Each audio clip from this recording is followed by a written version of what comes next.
हाय मित्रांनो, स्वागत आहे तुमचं आमच्या चॅनलवर। आज आपण बोलणार आहोत एका खूप महत्त्वाच्या विषयावर, आधार कार्ड अपडेटबद्दल। 1 ऑक्टोबर 2025 पासून आधार कार्ड अपडेटचे शुल्क वाढले आहे आणि ते कधीपर्यंत लागू राहणार आहे मित्रांनो? सप्टेंबर 2028 पर्यंत हे शुल्क राहणार आहे। तब्बल 5 वर्षानंतर हे आधार कार्डचे शुल्क वाढलेले आहेत मित्रांनो। काय आहे ते सविस्तर जाणून घेऊया आपण आपल्या या छोट्याशा व्हिडिओमध्ये।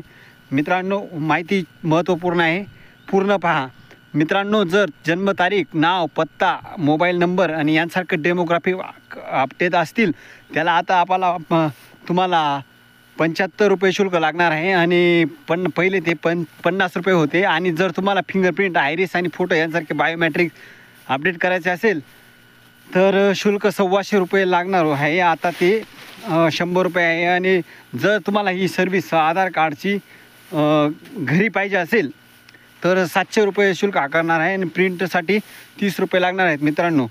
हा फक्त त्याच्यामध्ये एक चांगली महत्त्वाची बातमी, 1 ते 15 वयाच्या मुलांना म्हणजे नवीन आधार कार्ड बनवायला कोणतेही शुल्क लागणार नाही आहेत आणि याचे पण शुल्क नाही लागणार आहे मित्रांनो, बायोमेट्रिक वगैरेचं।